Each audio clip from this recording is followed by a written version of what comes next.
Mi nombre es Guillermo Dossetti y hoy voy a estar moderando este homenaje. Les doy la bienvenida al 41º evento de nuestro ciclo de homenajes del 2021.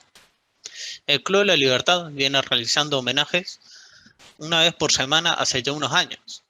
La idea es tomar referentes del pensamiento liberal de diversas épocas y hacemos una revisión de sus ideas teniendo en cuenta su natalicio.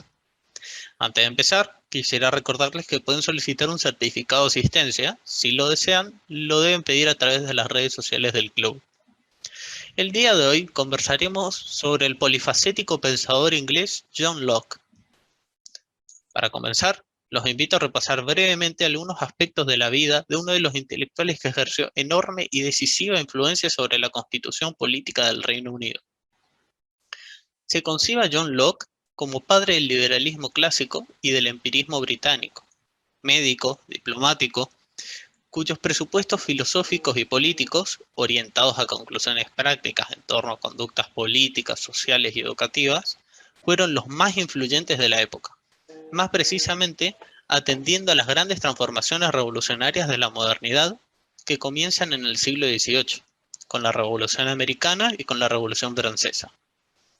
Autor de numerosas obras, entre ellas las más notables, Cartas sobre la tolerancia, Tratado sobre el gobierno civil, Ensayos sobre el entendimiento humano, algunos pensamientos sobre la educación y el entendimiento humano. Asentando las bases sobre el empirismo moderno y los principios del liberalismo político, sus escritos influyeron en la Revolución Norteamericana y en el Acta de Declaración de Independencia, y a través de pensadores como Voltaire, Kant, Rousseau, la Ilustración francesa, en nuestros procesos revolucionarios. En efecto, la legitimación del poder del gobernante, el contrato social, partiendo de un estado pacífico de la naturaleza del hombre, la consagración de la tolerancia religiosa, como su teoría del conocimiento en términos epistemológicos. Fueron todos estos pilares sobre los cuales se asentaron sus ideas, influyendo en la organización política posterior a sus primeros escritos a fines del siglo XVII, anticipándose a Montesquieu en el principio de división de poderes. En orden a una constitución escrita, consagró como fines del Estado las protecciones a los derechos naturales del hombre, vida, libertad y propiedad privada, en un contexto de pluralidad y tolerancia. El respeto a la ley como expresión de la soberanía popular representados en el Parlamento. En fin, los fines del Estado orientados a la búsqueda de la libertad y felicidad de la comunidad política. John Locke fue uno de los pensadores más influyentes de la época en términos de cultura jurídica occidental como anglosajona. Su legado perdura hasta nuestros días. Ahora permítanme convidarlos con un breve video. En este video vamos a hablar de John Locke, el cual fue un filósofo inglés que es considerado el padre del empirismo y de la ciencia en el sentido insular y el gran defensor de las libertades individuales, es decir, del liberalismo moderno.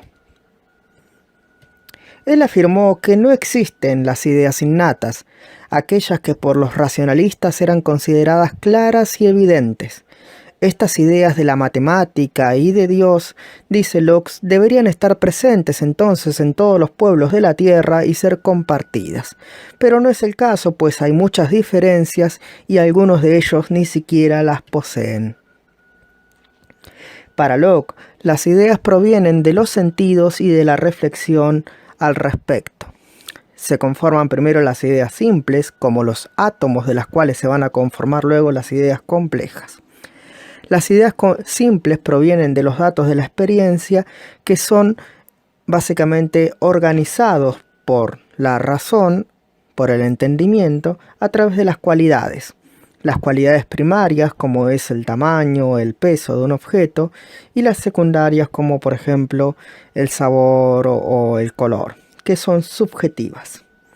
Las ideas complejas son en torno al modo y la sustancia, que por ejemplo son la repetición de ideas simples, es el caso del número en la aritmética, o de relación. Las de relación se dividen entre aquellas que establecen una relación entre dos o más objetos, es decir, de causa y efecto, o de identidad y diferencia.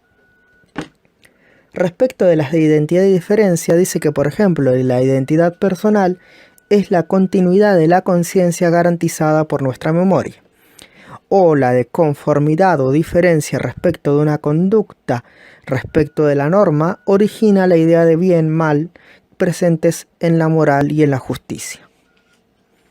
Con respecto a la ética, él se propone una ética universal que pueda ser seguida por cualquier individuo de cualquier comunidad.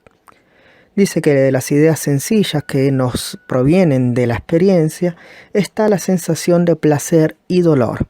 Identificamos lo placentero como lo conveniente y bueno individual y culturalmente, y doloroso y malo para el individuo y la comunidad. Respecto de la política, fue el gran defensor de la libertad individual. Aseguró, en contrario a lo que afirmaba a Hobbes, que el Estado y el soberano se rigen por la ley, es decir, ellos también están sometidos a la ley. El soberano debe garantizar la seguridad de la comunidad y de los individuos, respetar su vida, propiedad y libertad individual.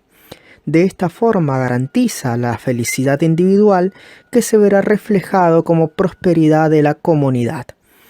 El Estado se divide, según Locke, en un poder legislativo que vota la ley y un ejecutivo y federativo. El federativo vendría a ser la capacidad de formar alianza para la mutua defensa. Exceptuando esto último y siendo reemplazado por el judicial, es la base de la democracia moderna. Bueno, para este homenaje contamos con la participación de los siguientes disertantes. En un principio iba a contar con su participación la señorita o señora Constanza Massina, pero me informaron que debido a que no se sentía bien, no va a estar participando. Continuamos con Álvaro Perpere Viñuales, doctor en Filosofía de la Universidad de Navarra, máster en Economía y Ciencias Políticas de la SAD, licenciado en Filosofía de la Universidad Católica Argentina, profesor de Historia en las Ideas Económicas y Políticas y de Filosofía en la Facultad de Ciencias Económicas de la Universidad Católica Argentina y miembro del Centro de Estudios de Economía y Cultura, dependiente de esa facultad. Editor de la revista Cultura Económica, actualmente realiza también un proyecto de investigación para el CEO, UNSA, desde 2019 hasta ahora 2021. Profesor en la Maestría de Economía y Ciencias Políticas del SAD en la Universidad Austral y en la Escuela de Posgrado de la Facultad de Economía de la Universidad de Buenos Aires. Y Carlos Hernández, que es director del Club de la Libertad. En referencia a los tiempos de exposición, cada orador tendrá 15 minutos, a las cuales podremos agregar 5 o 10 más si hace falta cerrar la idea. Mientras los disertantes van exponiendo sus ideas, pueden ir dejando sus comentarios o inquietudes en el chat. Hacia el final de las exposiciones se abre el debate conversatorio y se contesta. Empezamos con el señor Álvaro, si les parece.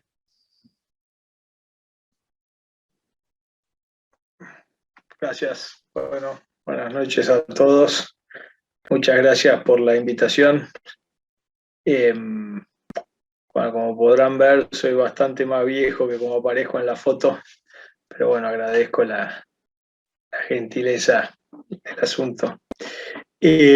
Bueno, mi idea era hacer una exposición, como me habían pedido, de 15 minutos. Yo calculo que voy a estar más o menos bien con el tiempo y quería solamente plantear un tema, más que hacer una exposición general de Locke, un tema muy específico de John Locke, que creo que es muy relevante para ciertas discusiones que hay dentro de la llamada tradición liberal contemporánea y que encuentra en Locke uno de los primeros autores que va a poner este tema sobre la mesa.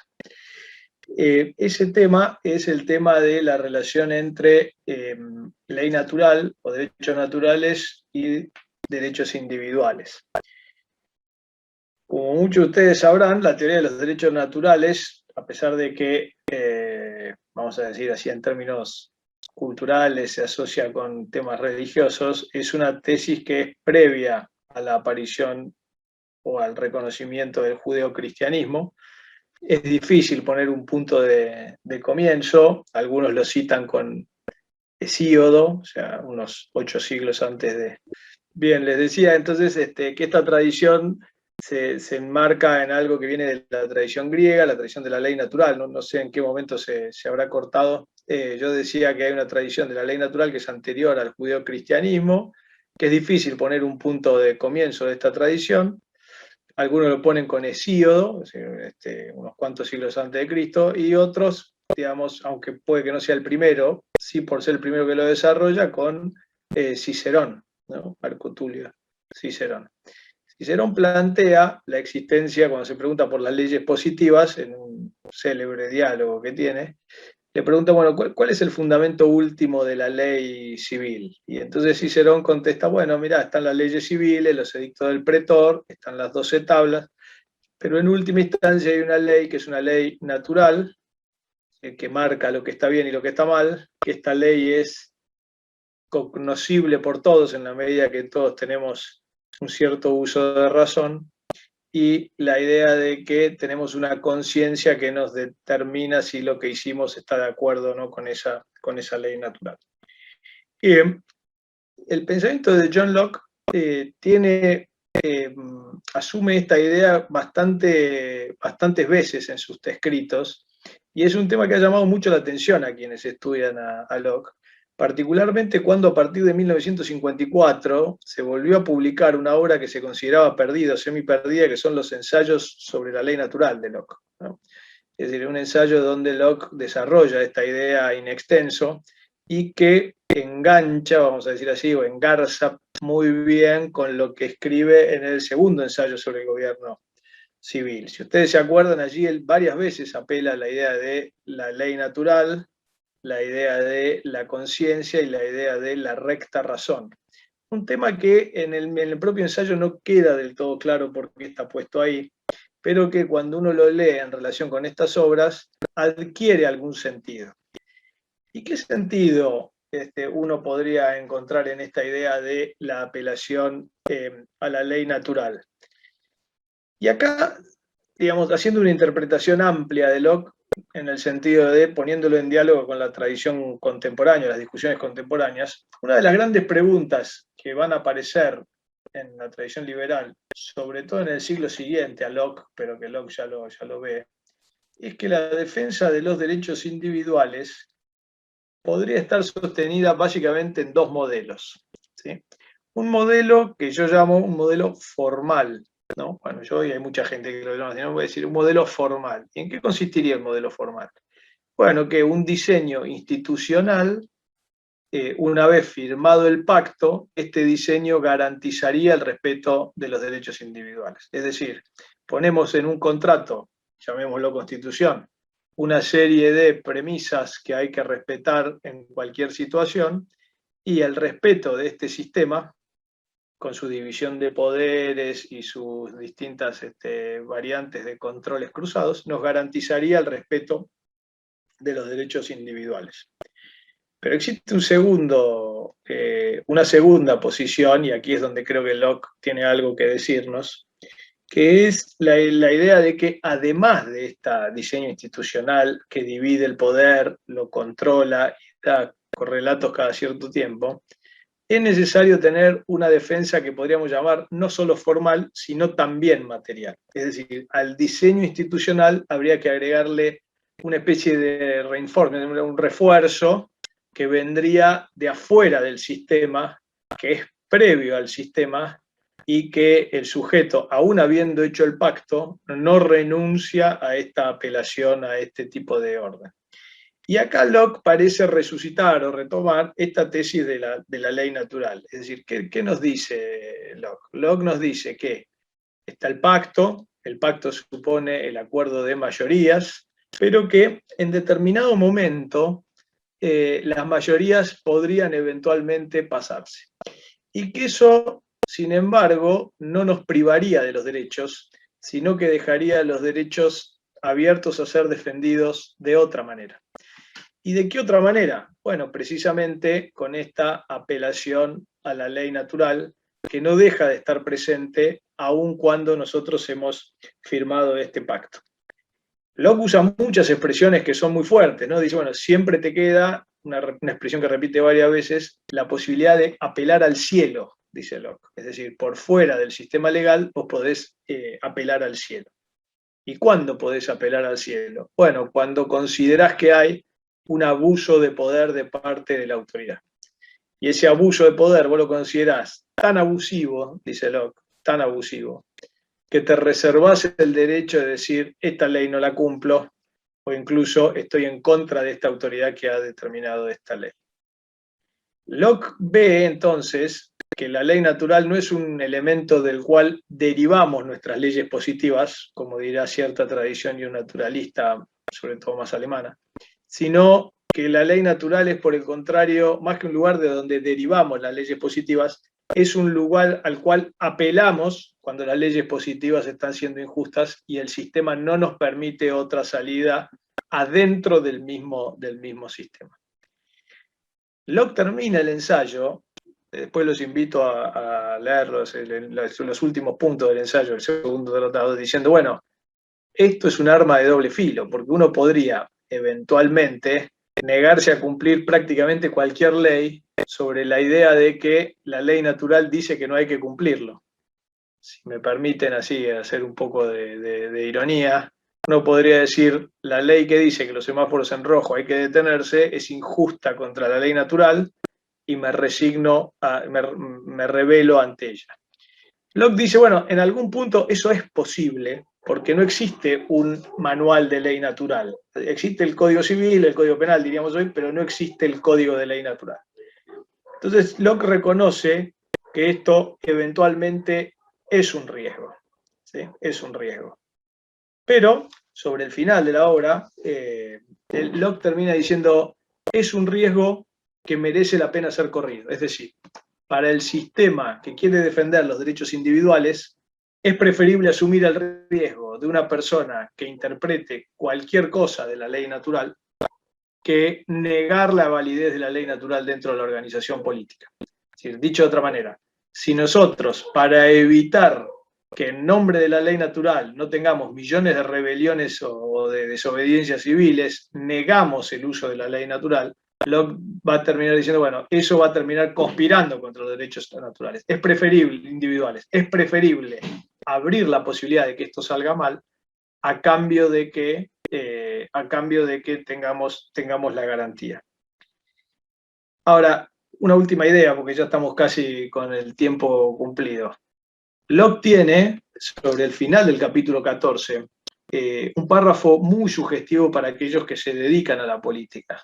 Después de haber hecho toda esta disquisición, que yo traté por lo menos de marcarle los puntos centrales en este pequeño ratito que estaba hablando, Locke se pregunta si además de esto hay una praxis política que tiene que ver con la ley natural. Es decir, más allá de lo que dice la filosofía política, la praxis política tiene que tener en cuenta la teoría de la ley natural.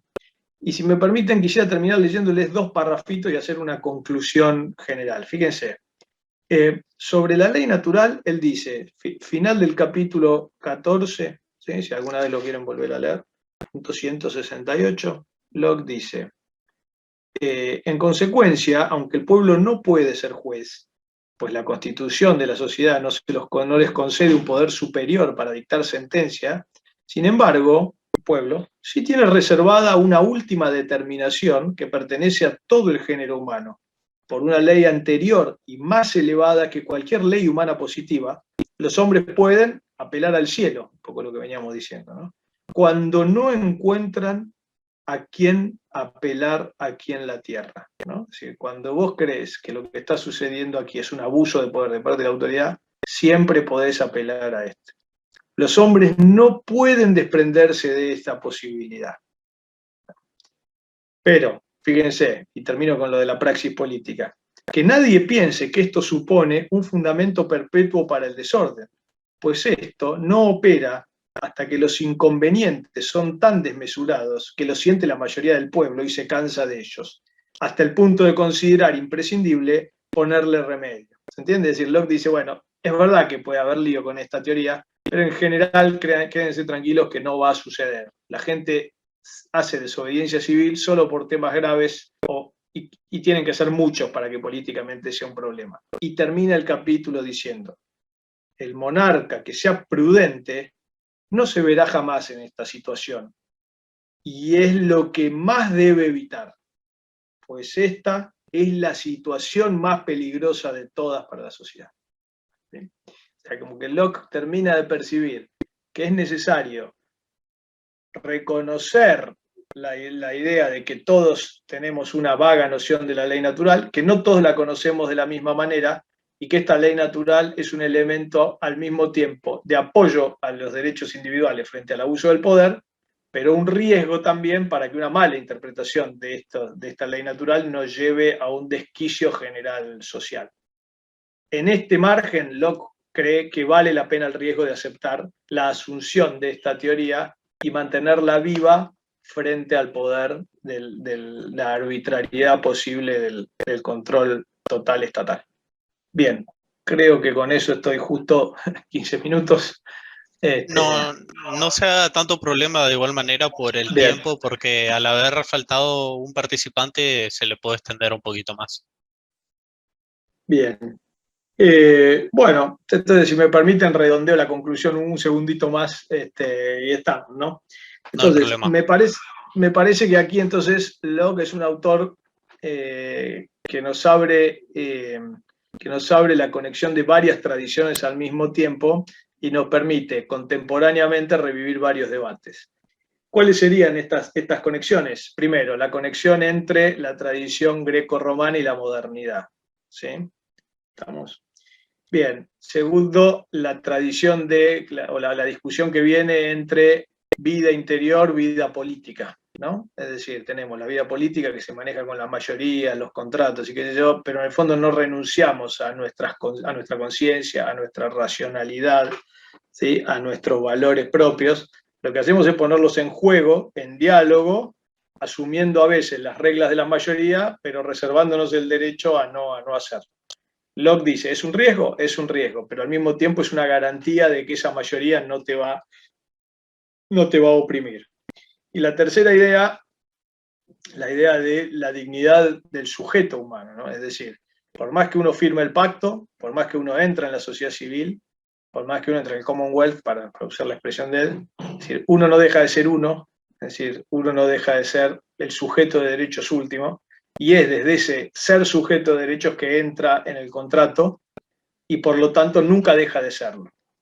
En ese sentido, Locke, a diferencia de otras vertientes liberales, no cree que el solo diseño institucional va a defender ese sujeto que originalmente firmó el pacto, sino que en algún punto él mismo también depende de él mismo. Ahora sí, me siento más cómodo. Muchas gracias por estos 2 minutos más que robé. Gracias. No hay problema, no hay problema. Muy buena su exposición, señor Álvaro. Pasamos con su exposición, señor Carlos. Gracias, Guillermo. Creo que Álvaro ha sido fiel a lo que se describe, lo que es el estilo de Locke, que es un estilo claro, conciso, austero, racional, los argumentos sencillos, sobrios, equilibrados, a tal punto, y permítanme esta digresión, en una carta a su padre él decía que, le decía, pocos hombres tienen el privilegio de ser sobrios. Y esto viene a cuento porque el estilo de Hobbes era lo opuesto al de Locke. Es un estilo, si se quiere, barroco, lleno de circunloquios, figuras y otras expresiones. Retomo en el punto que planteó Álvaro. Locke avanza, dice que hay un estado de naturaleza en donde los hombres viven según les dicta su razón, sin que nadie sea superior dentro de la tierra, uno sobre otro, sin que otro tenga autoridad sobre ellos. Y este estado de naturaleza está regulado por la razón. Y es posible que el hombre viva en este estado de naturaleza hasta que surge lo que él denomina un estado de guerra, es decir, alguien no respeta las normas básicas y para que este alborotador que genera el estado de guerra pueda ingresar adentro del estado de naturaleza, los seres humanos, creados por Dios, que viven en estado de perfecta libertad natural y de igualdad, sin subordinación ni sujeción de uno a otro, deciden suscribir un contrato, suscribir un pacto, en donde se acepta, sin violar la ley natural, volver al estado de naturaleza. Es decir, el pacto, el contrato, lo que hace es otorgar una herramienta necesaria para que el hombre pueda vivir en sociedad. En otras palabras, cualquier hombre en el estado de naturaleza tiene el poder de matar a un asesino o castigar a un delincuente, pues éste renunció a la razón y a la ley y declaró la guerra contra la humanidad, por la violencia y asesinato cometido sobre uno de sus miembros. Y en consecuencia puede ser destruido igual que lo sería un león o un tigre, es decir, era una bestia salvaje.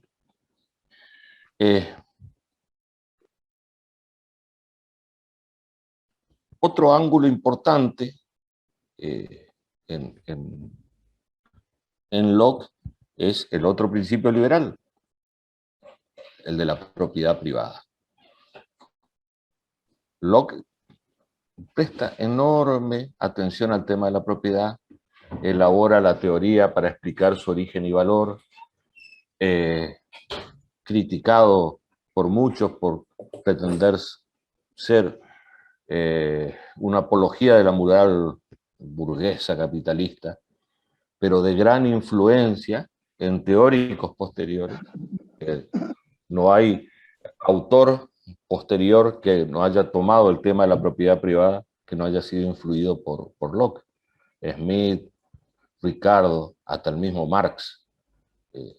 Propiedad para Locke es un término polisémico, en sentido amplio y general implica la vida, la libertad y la hacienda, y en un sentido más restringido los bienes, el derecho a heredar, la capacidad de acumular riquezas. Para él esta capacidad de acumular riquezas es lo que él denomina beneficiarse. Dice que si es legal, está perfecto. Buscar el beneficio propio no es un ideal moral, pero es una realidad conducente y que ayuda a una sociedad toda. De alguna manera sienta las bases que después retoma Smith con La mano invisible, en el que el provecho de uno favorece a la sociedad toda. Así la propiedad privada, que existía en el estado de naturaleza antes de la organización de la sociedad, y ningún poder supremo puede arrebatar a ningún hombre parte alguna de su propiedad sin su propio consentimiento, ya que los hombres entran en sociedad para preservar su propiedad.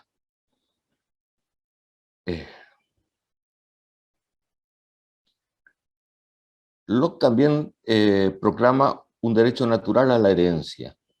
Es decir, uno puede tener derecho a tierras que nunca ha laborado o a bienes que nunca ha comprado, siempre y cuando estos hayan sido heredados. Hay un presupuesto en el análisis que hace de la propiedad privada en el que dice que siempre habrá suficiente territorio para todos, que siempre van a haber lugares nuevos que se van a descubrir, como ocurrió en América, y habrá lugar para cualquiera que quiera trabajarla. Hay suficiente tierra en el mundo como para abastecer a todos los habitantes, o al doble de los habitantes que ahora viven en él, manifiesta. Y analiza la invención del dinero, que menciona que permitirá esa acumulación ilimitada de tierras. El dinero, en el estado de naturaleza, proviene de que la mayor parte de las cosas son por lo general de corta duración. Esto es, si no se consumen con celeridad, se pierden o pudren rápidamente.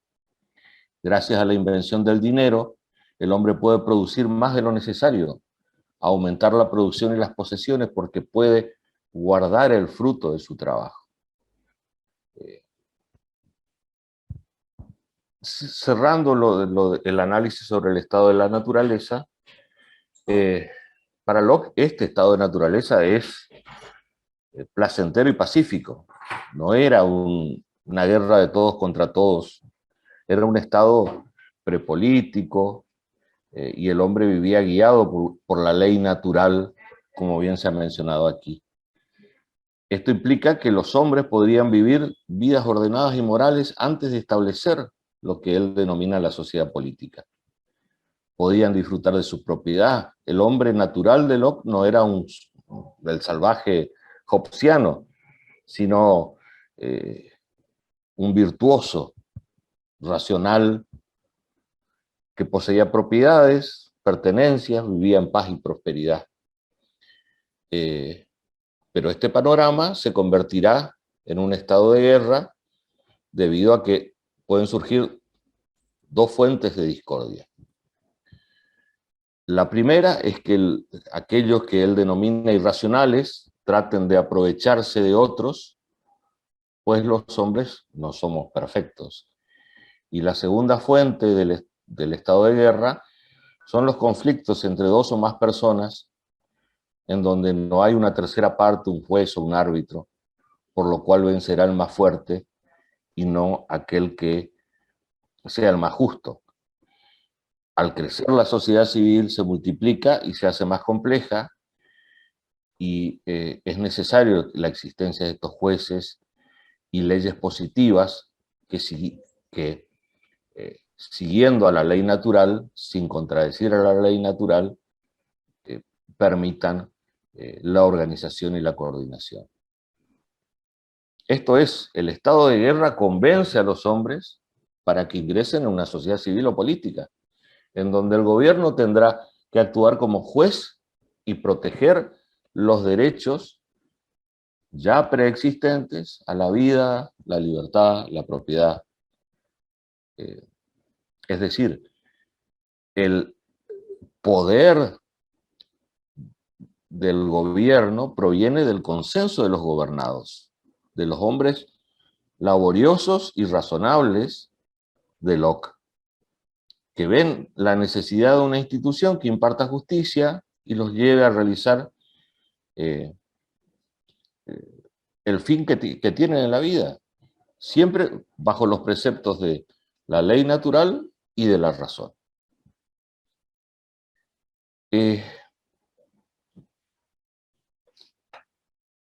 Ahora, ¿cuáles son las conclusiones de estas ideas sueltas?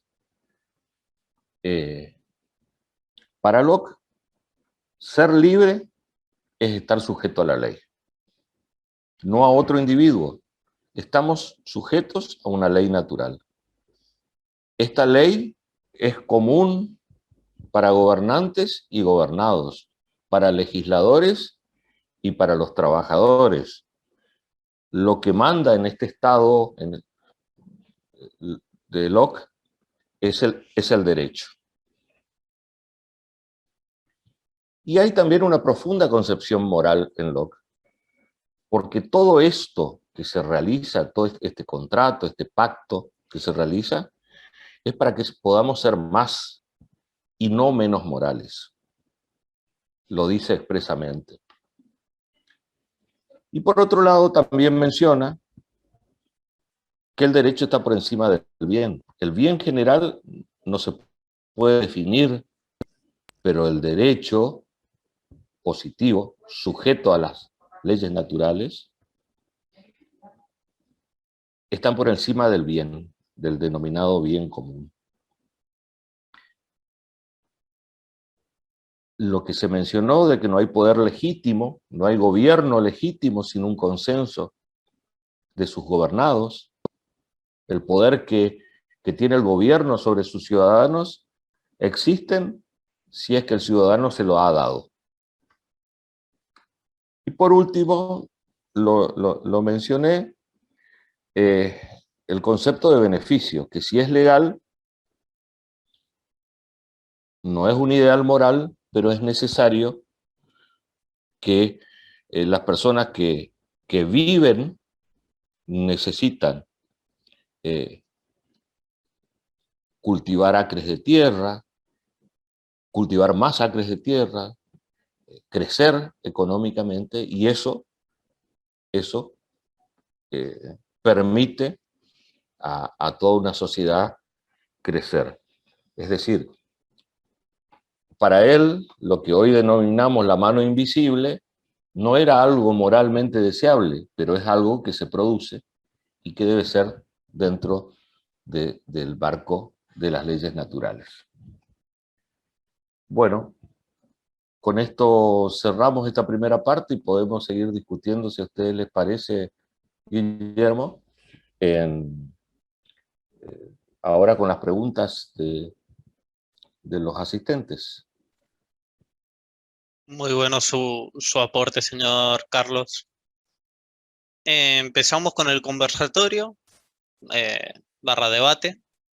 Para participar del conversatorio, uno debe levantar la mano para pedir la palabra y esperar su turno. O en cuyo caso, escribir su pregunta en el chat. eh, y se le cederá la palabra. Dicho esto, se abre el conversatorio.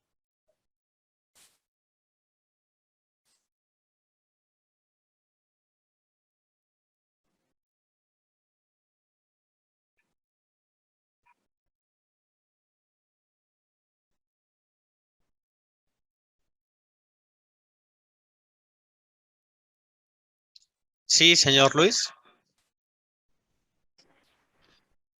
Buenas tardes a todos. Gracias, Guillermo.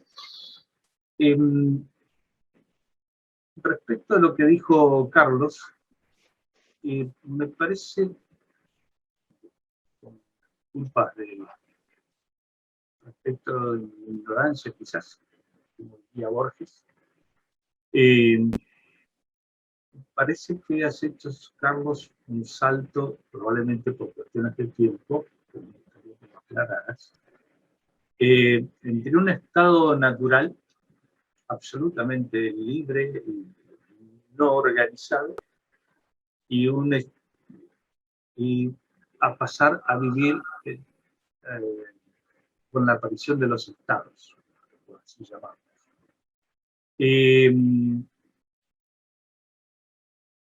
Ya, por poner un ejemplo del más conocido, para no ir a temas, hay un autor que se llama Harari, que tiene 3 obras que son maravillosas. Pero el ejemplo más común es de Moisés y su vida de Egipto, ¿no? Ya él logra unir las 13 tribus. Entonces, no es que cada uno vivía como quería, sino que si bien no había una autoridad formal, escrita, más un contrato social, como decía Álvaro, existía una forma de contención de algunas actitudes de los que conformaban una comunidad. Me gustaría que aclararas si si eso no lo tocaste por una cuestión de tiempo, o si vos tenés otra idea de la cosa. Muchas gracias, señor Luis. Te agradezco por la aclaración. No lo mencioné por una cuestión de tiempo. Describí el estado de naturaleza rápidamente y describí el porqué del gobierno y las características del gobierno que acepta Locke. Por esa razón, no hay una interpretación distinta, coincide con la que vos planteás. Muchas gracias.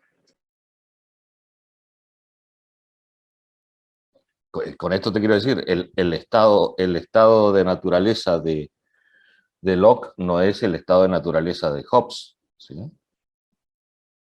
Existen reglas, existía una convivencia, existía gente feliz, racional, sino que cuando debe resolver conflictos de los irracionales, es cuando acepta la existencia de la necesidad de contar con un gobierno.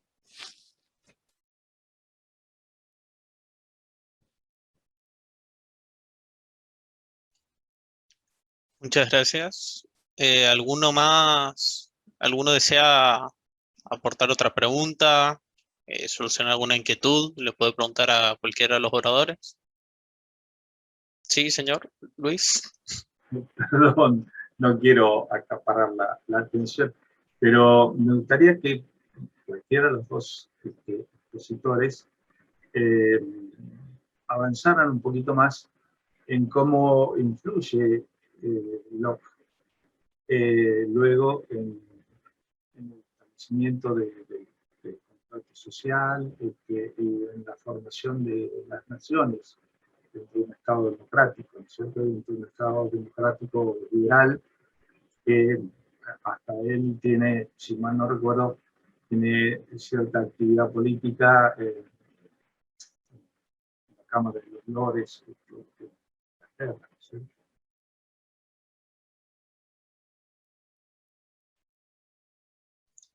Si puede empezar Álvaro para... Bueno,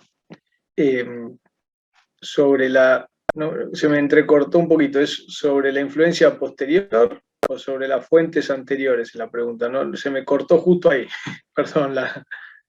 No, sobre a partir de elaborar sus pensamientos, cómo influye en la composición del Estado liberal, republicano, como hoy lo conocemos.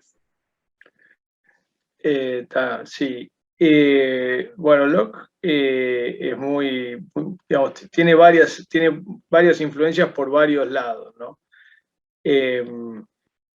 Pasa que habría que tocar otros temas para que se vea más clara toda la influencia que tuvo en otros lugares. Pero, por ejemplo, tiene bastante influencia en las constituciones de estados previos a la Constitución de Estados Unidos. ¿Sí? Las constituciones del estado de Carolina o algo así, fueron, incluso hay quien dice que fueron escritas por él, no por él solo, pero él es uno de los inspiradores.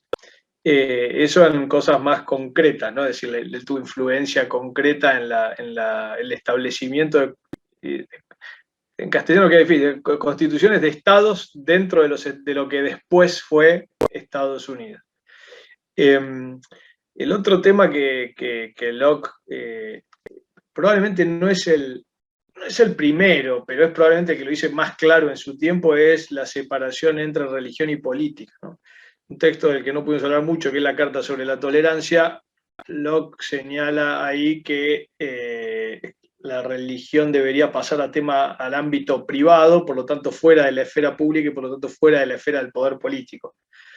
Ese punto bueno, hasta el día de hoy es una discusión, porque bueno, qué es esfera privada y qué es esfera pública todavía no termina nunca de ser del todo claro, ¿no? Pero en todo caso, la idea de que lo que es público debería ser neutral en términos religiosos y lo que es privado es susceptible de básicamente cualquier creencia mientras no afecta a tercero, bueno, eso fue muy fuertemente defendido por Locke y muchos de los autores que vienen después remiten a él. Aunque podrían remitir quizá a otros autores, Locke es una de las grandes fuentes intelectuales de la idea de separar la religión de la esfera pública. ¿Sí? Curiosamente, Locke no quiere que desaparezca la religión. O sea, él lo que quiere es que esté en la esfera privada, que no es lo mismo que no esté. Es una posición bastante extraña que hoy en día ha generado bastantes discusiones dentro de la tradición liberal, digamos, contemporánea. Quizás a ver, acá apareció otro tema. No sé, bueno, termino la idea esta, en todo caso después veo que hay preguntas en el chat, se la dejo a Carlos. Bien, y después hay un tema que es bastante curioso, que también sería por una larga discusión, pero los autores posteriores a Locke dentro de la tradición, esto siempre desde el punto político, ¿no? Después tendríamos que estaba en el video la parte filosófica de Locke, que sería otra cuestión distinta, ¿no? La parte del conocimiento y las ideas, eso lo dejamos de lado. Pero hay un punto más que de la cuestión política de Locke, que los autores del 18, sobre todo en la ilustración escocesa, Hume, Smith, Ferguson, después, bueno, otros autores, el Hutchinson, que es un poco anterior, mucho de su pensamiento se entiende en diálogo con Locke. Es decir, aun cuando no estén totalmente de acuerdo con él, no es, digamos, si uno no tiene presente la influencia que ejerció Locke dentro de esta tradición de pensamiento, no se termina de entender, me parece a mí, muchos matices de los autores, ¿no? Sobre todo los ensayos políticos de Hume y sobre todo, no sé si se acuerdan, a partir del libro tercero de La riqueza de las naciones, cuando se vuelve la cosa más política de La riqueza de las naciones, es lo mismo, ¿no? Es decir, que aun cuando ellos discrepan con Locke, me parece que sin Locke no se termina de entender mucho de lo que ellos plantean. ¿Sí? Esto así como para hacer un pantallazo general, si quieren después podemos hacer algo más puntual. Muy bien. Señor Carlos, ¿desea usted agregar algo más a esta pregunta?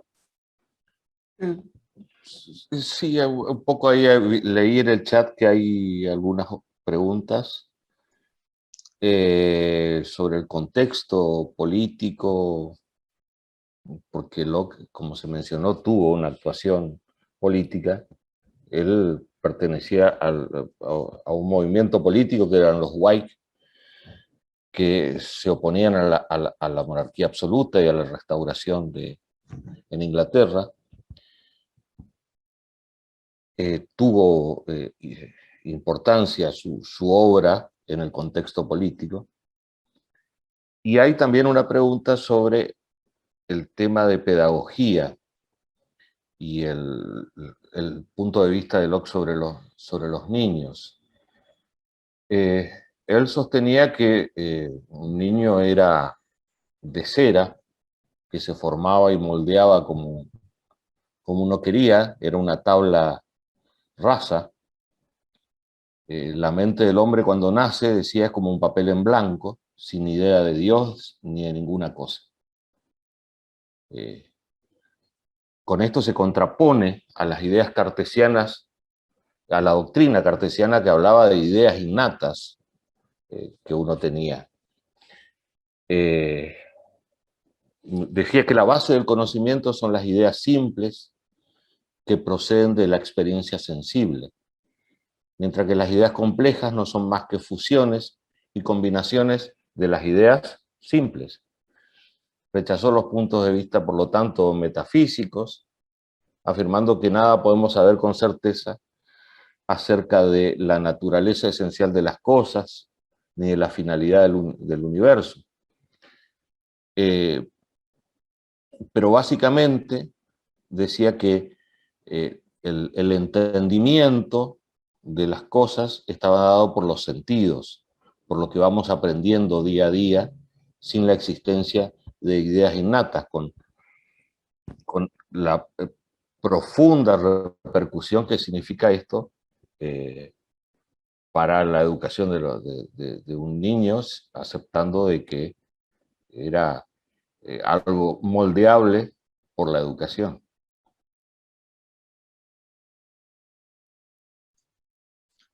Otra pregunta que estoy leyendo acá en el chat, si alguno de los dos desea responder. Si pueden ampliar un poco sobre Locke y la importancia de la educación, ya que él pensaba que desde temprano hay que transmitir y adquirir buenas costumbres y razonar con los niños. Está relacionado, Guillermo, con esto que te mencioné, es decir, al ser un niño una tabla rasa, todo lo que se le incorpore, todo lo que se le acerque a sus sentidos, a su razón, es importante durante toda su educación. ¿Desea usted, señor Álvaro, agregar algo más? No, sobre el tema de la educación en Locke, no tengo mucho que agregar, no.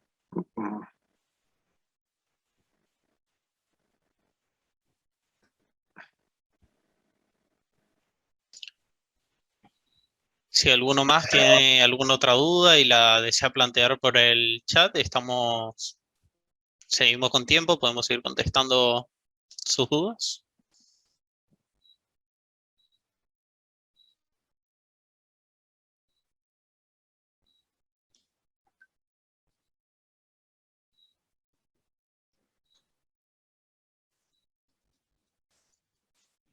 Bueno, viendo que no hay muchas preguntas más, le voy a pedir a ustedes, a los disertantes, si tienen alguna reflexión final para ir diciendo. Parece que Luis levantó. Señor Luis. Sí, gracias, Álvaro. No, quizás como disparador, ¿por qué no está tan difundido en nuestra querida Argentina el pensamiento de Locke?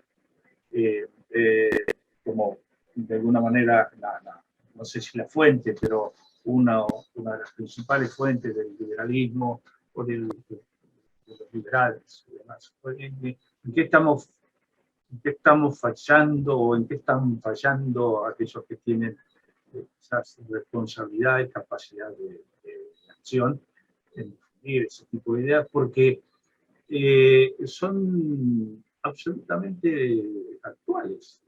No son para el siglo XV o XVI. Quizás como disparador, ¿no es cierto? Sí. Bueno, ahí es como este tipo de preguntas es una pregunta más de tipo, vamos a decir, ensayística que histórica, ¿no? O sea, yo la respuesta exacta no la tengo. Ahora, mi opinión es, en general, la tradición liberal argentina ha prestado mucha atención al liberalismo en clave formal y no en clave formal y material. Es decir, que en general uno encuentra que la tradición liberal argentina considera que el respeto de los derechos individuales se centra en el respeto del contrato, que sería la Constitución republicana. Es decir, hay una defensa sistémica de los derechos individuales. Y hay menos énfasis en la tesis de los derechos naturales como otro camino para defender los derechos individuales. Creo que ahí Locke, para la tradición liberal argentina, es un autor incómodo, porque, digamos, en general la tradición naturalista argentina es lo que llamaríamos derivativista, es decir, pretende derivar la ley positiva de la ley natural, la ley positiva, es decir, es una regla que va de arriba para abajo. Locke no estaría de acuerdo con eso. Pero al mismo tiempo no estaría de acuerdo con el modelo de Kelsen de sacar esa ley natural y de que todo se remita a la defensa de los derechos en base al sistema. Es decir, Locke pretendería que esa ley natural está. En ese sentido no está, vamos a decir así, con ninguna de las dos grandes tradiciones que parecen estar presentes en la Argentina, una tradición más y un naturalista derivativista. Ahí Locke no estaría de acuerdo, y tampoco estaría de acuerdo con la idea de que basta con respetar la Constitución para que se respeten nuestros derechos individuales. Locke ahí esa afirmación no la firmaría, no la seguiría, básicamente porque respetando la Constitución podrías violar derechos individuales sobre la base de que mayorías calificadas podrían aparecer y destruir, o el uso de la prerrogativa. Es decir, el propio sistema no te protege del sistema, para Locke. Pero me parece que la tradición liberal argentina en general ha tenido, vamos a decir así, para mi gusto, esto por eso es una respuesta muy ensayística, mucha confianza en el sistema y mucho miedo a esta otra vertiente de la ley natural. En parte el miedo es porque del otro lado está el naturalismo derivativista, que es muy violento para los derechos individuales también. Entonces, en este Locke, que está a mitad de camino, bueno, es un autor, vamos a decir así, bastante incómodo. Pero bueno, es una lectura posible, no digo que sea la correcta, pero a mí me suena que viene por un lado así. De hecho, Locke, por muchos autores, es considerado casi un escolástico, ¿no? O sea, es un autor, con lo cual, para vertientes más utilitaristas le hace un poco de ruido toda esta cosa. Perdón si me extendí mucho, mil disculpas. Está bien. ¿Desea usted, señor Carlos, agregar algo más? No, perfecto, Álvaro, suscribo cada una de las cosas que planteas. Creo que la visión moral que plantea básicamente Locke es incómoda para todos los argentinos. Plantea realmente una dimensión que no nos gusta. Dentro del sistema podemos tener avivadas, podemos hacer cosas, y mientras la moral vaya por otro camino. Y solo aportaría que también la visión utilitarista, economicista de los liberales en la Argentina nos ha hecho estudiar mucho más a los economistas que los autores que han planteado estas grandes discusiones morales que creo que son necesarias. Es decir, el liberalismo implica una dimensión puritana, moral, de ser cada día mejores, que hay que también conversarla, discutirla, debatirla.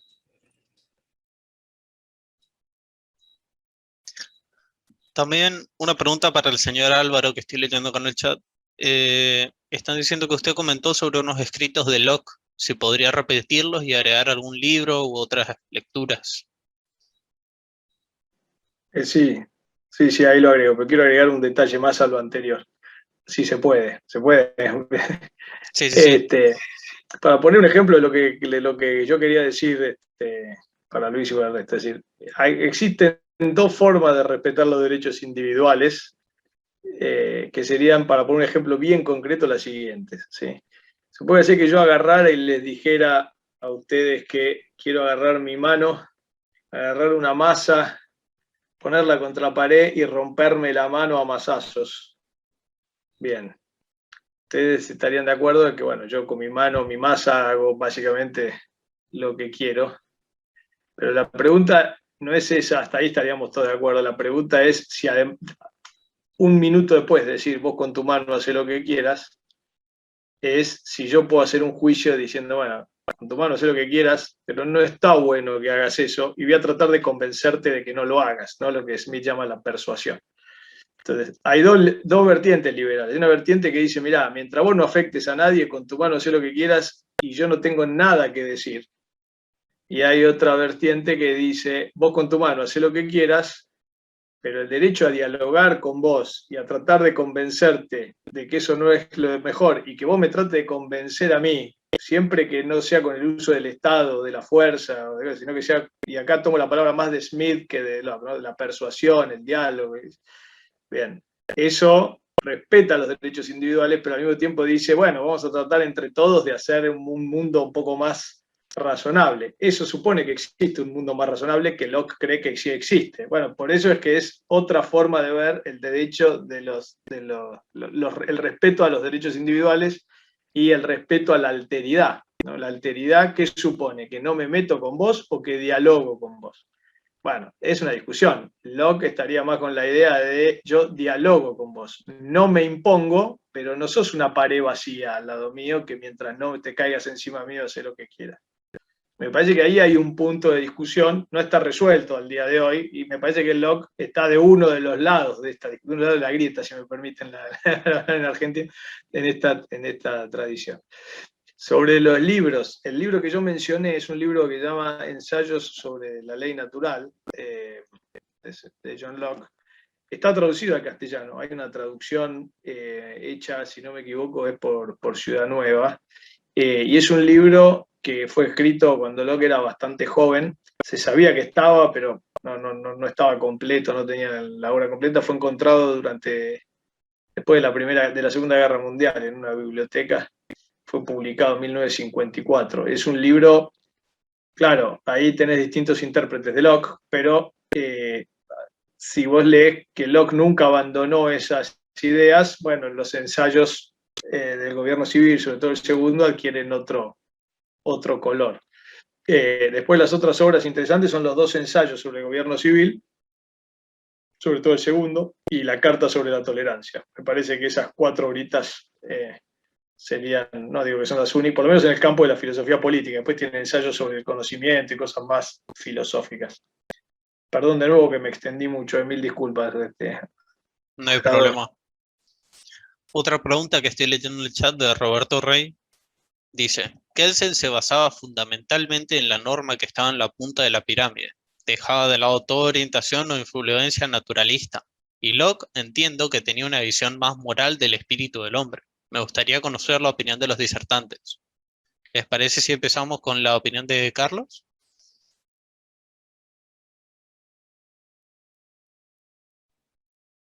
Sí, claramente la opinión de Locke respecto de Kelsen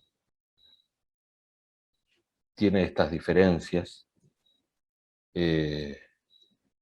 Kelsen lo que representa es el conjunto de normas positivas en un determinado estado, y lo que plantea Locke es la existencia de leyes naturales que están, que son las necesarias, que existen, que son las que se viven en el estado de naturaleza, y por consiguiente nosotros no podemos plantear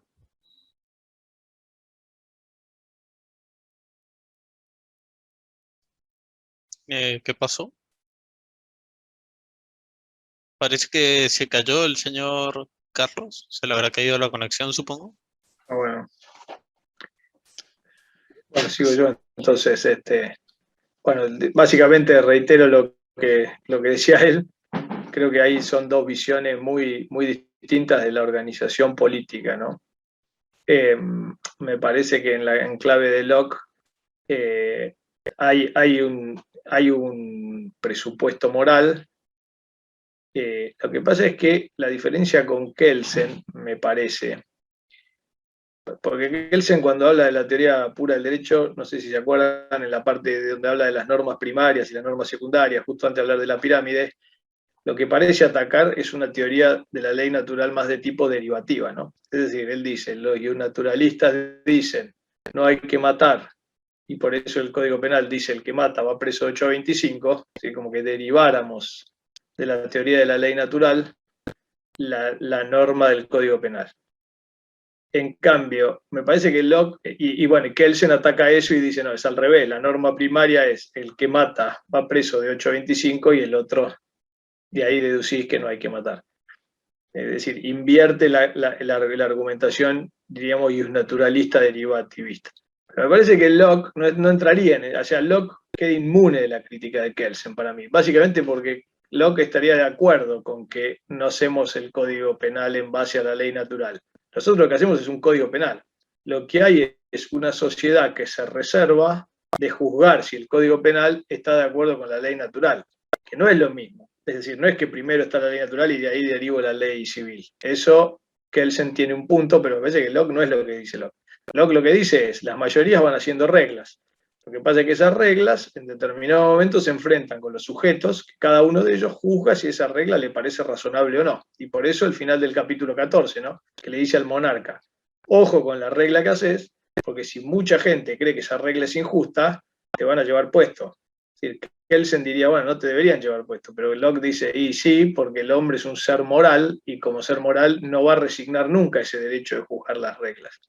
Entonces me parece que, en ese punto me parece que Kelsen no tiene tan presente la tradición de la ley natural en su vertiente lockeana, ¿no? Sí, la más derivativista, pero Locke me parece que queda inmune a la crítica kelseniana. Parece que había vuelto, pero se volvió a ir. Sí, sí, sí, Puede no. ser. Deberá tener problema de conexión, supongo. Bueno. Bien. No sé si más o menos le contesto. Sí, sí, sí, supongo que estará bien.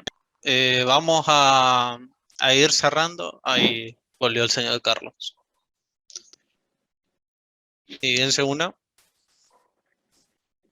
Bueno, se nos está terminando el tiempo, así que aprovechando que justo volvió el señor Carlos, vamos a pedir una reflexión final. Si puede empezar usted, señor. ¿Empiezo yo? En ¿O teoría, Carlos? en teoría se acabó de unir el señor Carlos. Ah, que empiece Carlos, perfecto. Ujú.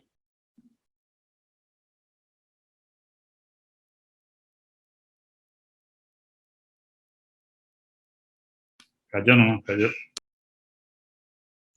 ¿Cayó? Bueno, no pasa nada. Empiece usted nomás, Álvaro. Bueno, como cierre de reflexión, bueno, muchas gracias por la invitación, muchas gracias por las preguntas y la discusión. Siempre es más divertido discutir que hablar, así que muchas gracias. No, me parece que la tradición liberal en general en la Argentina y probablemente en Sudamérica, por lo menos por lo que yo conozco, tiene mucho camino por recorrer.